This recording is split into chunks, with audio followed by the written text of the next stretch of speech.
परीक्षित जी का प्रश्न क्या है? मरने वाले को क्या करना चाहिए? हे राजन, आपका यह प्रश्न बहुत श्रेष्ठ है।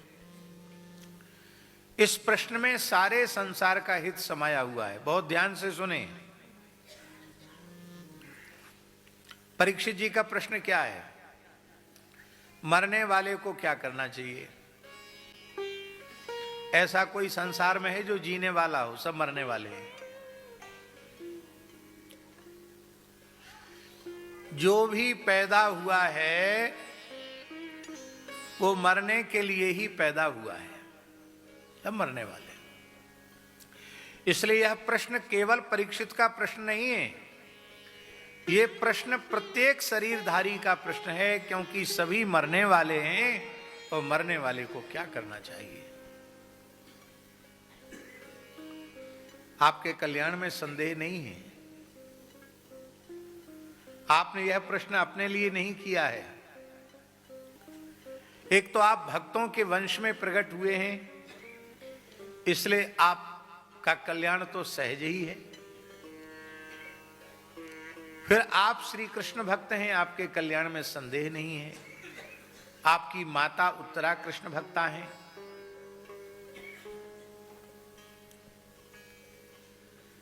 आपके पिता अभिमन्यु तो साक्षात भगवान कृष्ण बलराम के भांजे हैं, सुभद्रा जी के पुत्र हैं।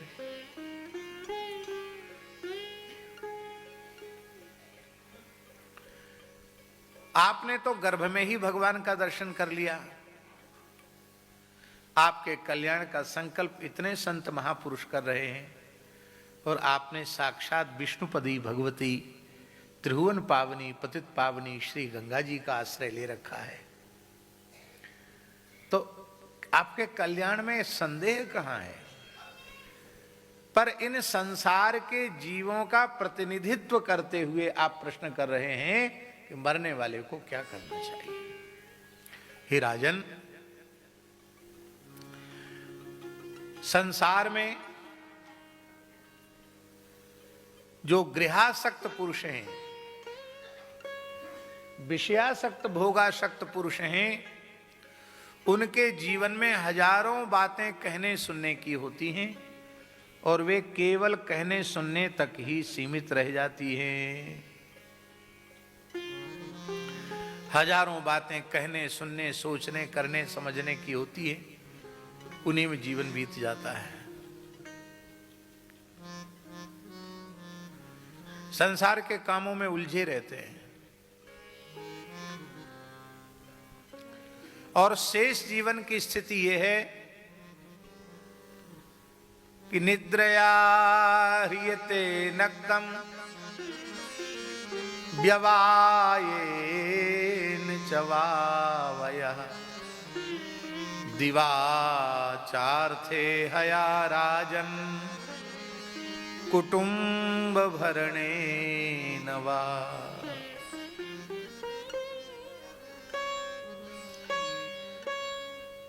रात्रि का समय बहुत अमूल्य होता है।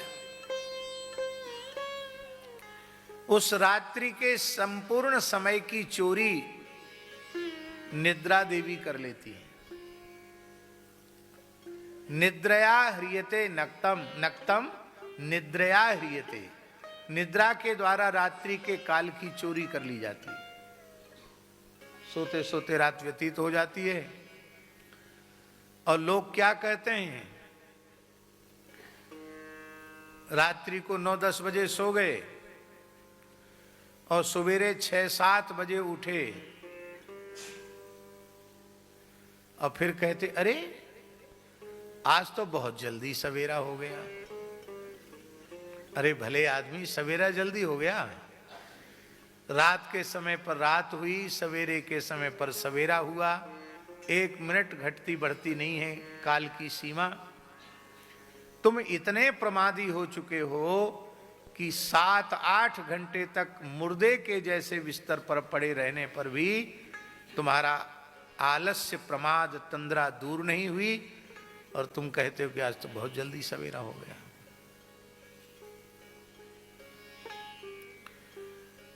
आध्यात्मिक उन्नति यदि किसी व्यक्ति को चाहिए तो उसका पहला नियम है ब्रह्म वेला में शय्या त्याग।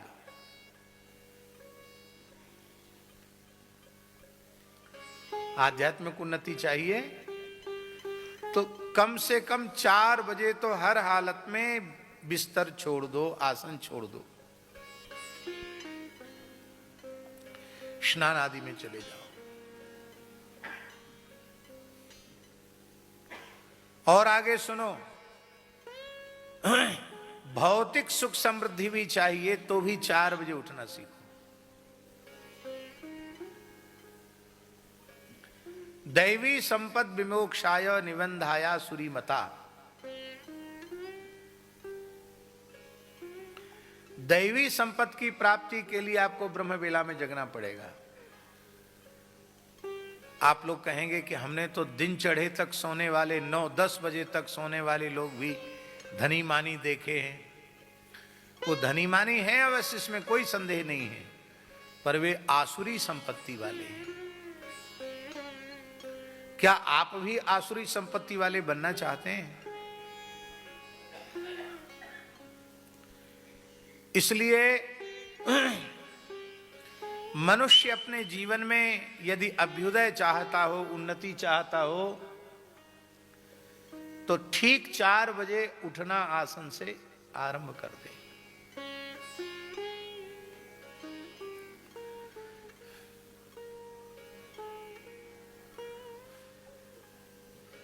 प्रायः सोने वाले लोग रात्रि में 3-4 बजे के बीच एक बार उन्हें लघु शंका लगती है। प्रायः ऐसा होता है, शरीर की प्रक्रिया है।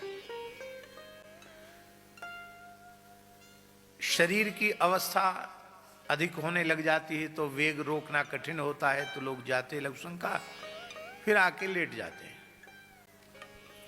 और अवस्था शरीर की अधिक नहीं होती है, कम होती है, वेग रोकने की क्षमता होती है, तो लघु शंका लगी रहती है, फिर भी पड़े रहते हैं, आलस के मारे लघु शंका करने नहीं जाते हैं। लेकिन हमारा ऐसा मानना है, वो लघु शंका का वेग नहीं है, वो प्रकृति का अलार्म है।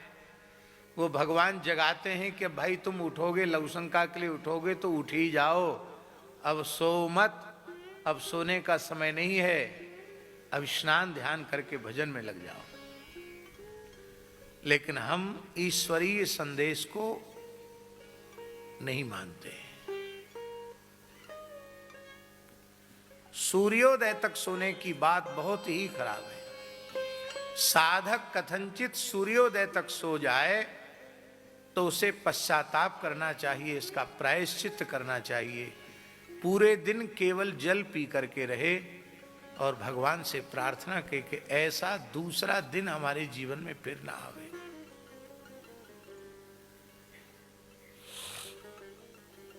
पहले हमारा कुछ समय तक ऐसा नियम था, हमारे निकट वालों में यदि कोई सूर्योदय तक सो गया तो हम उसके कारण भी दिन भर जल पर रहते थे। ऐसा नियम था हमारा, काफी समय तक नियम चला। त्यागी जी को पता है, हमारे पास 5-7 जो लोग रहते हैं उनमें कोई एक व्यक्ति सूर्योदय तक सो गया तो उसके प्रति तो हम कठोरता नहीं करते थे, अपने प्रति कठोरता करते थे। पूरे दिन केवल जल पर रहते थे। इस नियम को पूज्य पथमेड़ा महाराज जी ने हठ पूर्वक छुड़वाया। बोले आप अपने प्रवचन मंच से सिद्धांत की, कल्याण की जो बात कहनी चाहिए वो सब कुछ कह देते हैं। अब कोई माने तो न माने तो उसका प्रभाव आपके चित्त पर नहीं पड़ना चाहिए। आप अपने ऊपर इतना कठोरता करेंगे और फिर कथा भी कहनी है, यात्रा भी करनी है, तो इसका प्रभाव शरीर पर पड़ेगा। इसलिए मेरी आज्ञा है कि इसको छोड़ दो। और जबरदस्ती उन्होंने कुछ पवा दिया तो वो नियम टूट गया।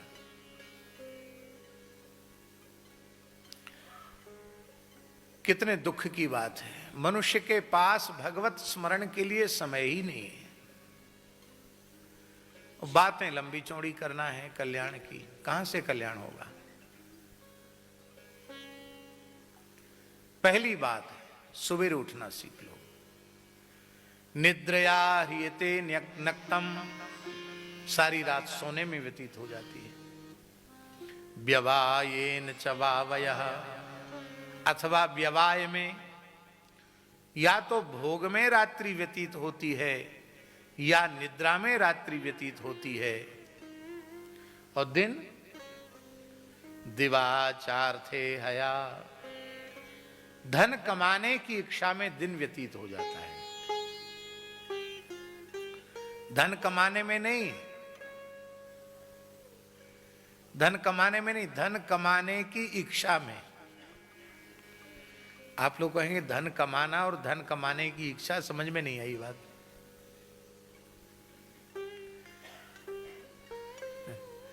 धन प्राप्ति जो होती है वह तो प्रारब्ध के अनुसार होती है।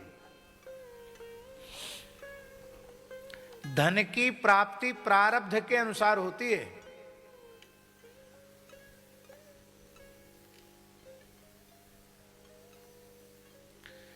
इच्छा से होने लग जाए तो हर व्यक्ति विश्व का प्रथम नंबर का श्रीमंत हो जाएगा। इच्छा से तो नहीं होता। इच्छा से ही होता तो आप लोग यहां क्यों बैठे होते? सब प्रधानमंत्री राष्ट्रपति बने होते। इच्छा से नहीं होता है। प्रारब्ध और प्रारब्ध के अनुकूल पुरुषार्थ।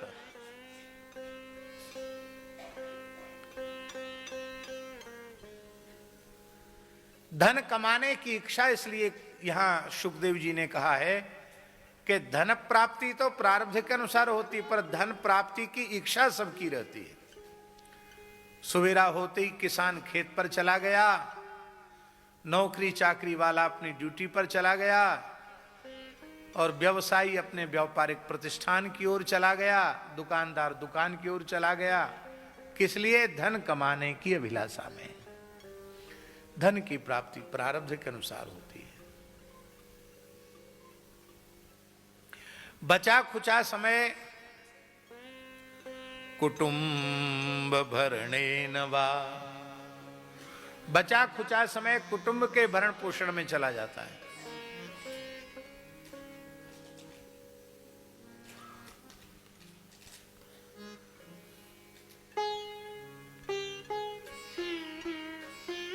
अब एक और प्रपंच सबके पीछे लग गया है,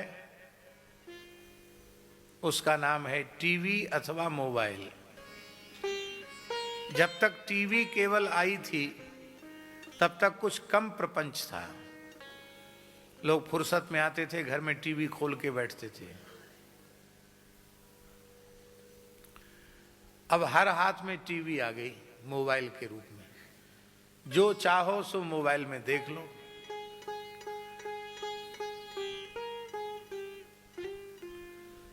तो अब हम तो जानते नहीं, ये कह रहे हैं, विवेक जी कह रहे हैं एआई और आ गया। क्या चीज होती है एआई भगवान जाने, जो भी हो।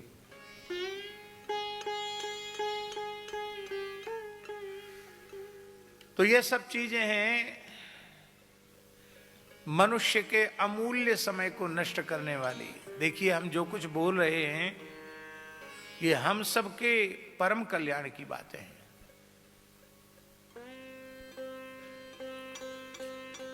आपने प्रचंड पुरुषार्थ करके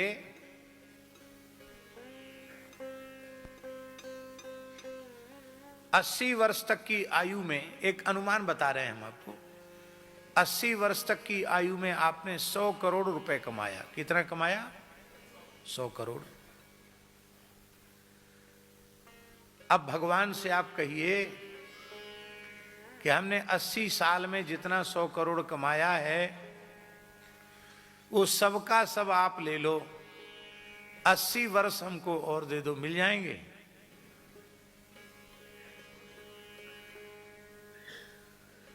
पूरे 80 साल तक की कमाई, 100 करोड़ पूरी कमाई दांव पर लगा दो और कहो कि हमको 80 वर्ष की आयु और दे दी जाए, मिलेगी?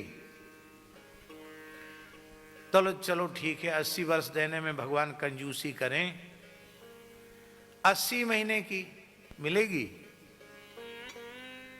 80 सप्ताह की मिलेगी।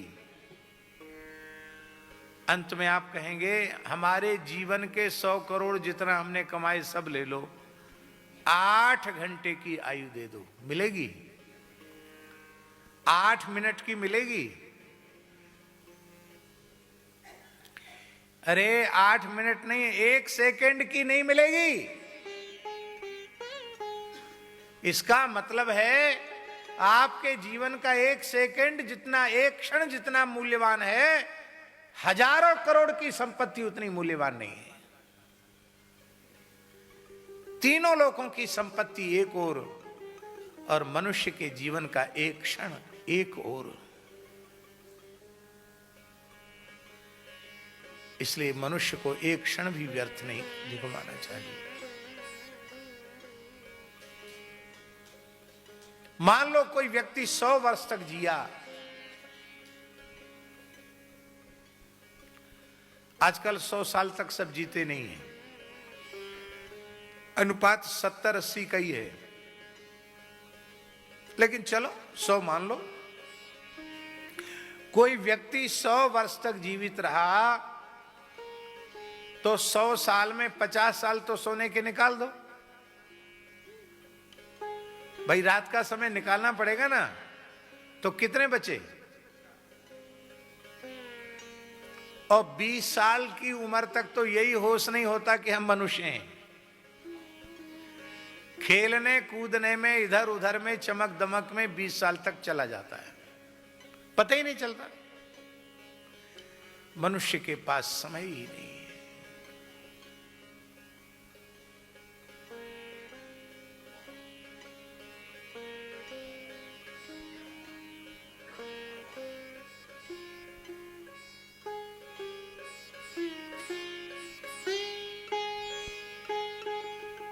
जिन पूज्य जटिया बाबा का हमने स्मरण किया था,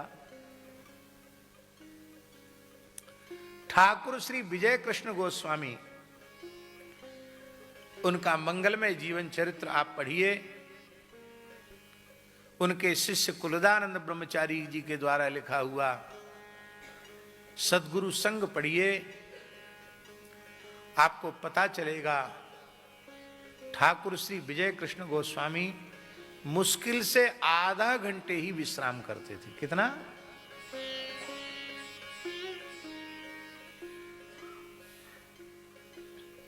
साढ़े 23 घंटे उनका साधन में जाता था।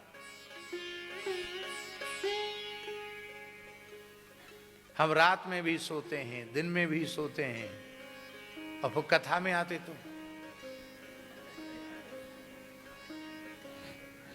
ऐसे हो जाता। सामने वाला ठीक से सुन रहा, उसी के पीठ में अपनी मुंडी टिका देते हैं।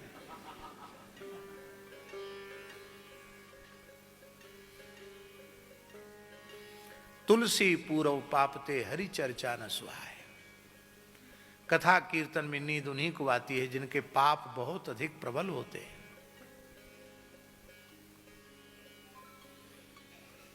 एक क्षण के लिए नींद आ गई, मान लो वही एक वाक्य हमारे जीवन की दिशा बदलने वाला होता, तो हम कितने बड़े घाटे में रहे। हम वंचित रह गए, अपने परिवर्तन से, अपने कल्याण से वंचित रह गए। व्यवहार से पलायन नहीं किया जा सकता है। खेती, नौकरी, चाकरी, व्यवसाय, परिवार के नाते, रिश्तेदारों के प्रति कर्तव्य, व्यवहार, वो सब करना पड़ेगा, उसको छोड़कर कहीं भाग नहीं सकते। किंतु यह सब करते हुए भी इस बात पर पक्का ध्यान बनाकर रखना पड़ेगा कि मनुष्य जन्म केवल भगवत प्राप्ति के लिए मिला है, और भगवत प्राप्ति का सबसे श्रेष्ठ, सबसे सहज, सबसे सरल साधन है निरंतर नाम का अभ्यास। निरंतर नाम का अभ्यास। हर समय नाम, हर समय नाम, हर समय नाम। किसी का मार्ग आज तक खुला है, भगवान नाम से ही खुला है, और किसी का खुलेगा तो भगवान नाम से ही खुलेगा, और कोई उपाय नहीं है। आहा,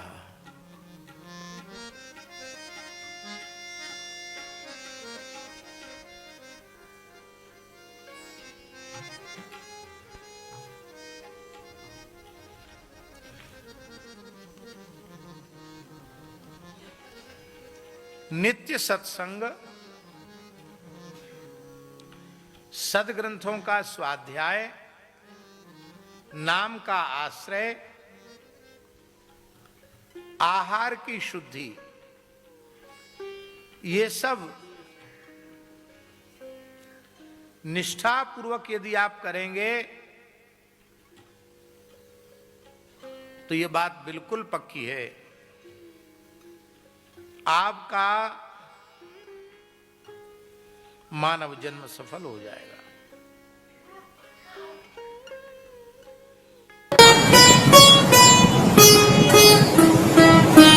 श्री सीताराम प्रतिदिन सत्संग एवं दर्शन के लिए श्री महाराज जी के ऑफिशियल चैनल को जरूर सब्सक्राइब करें।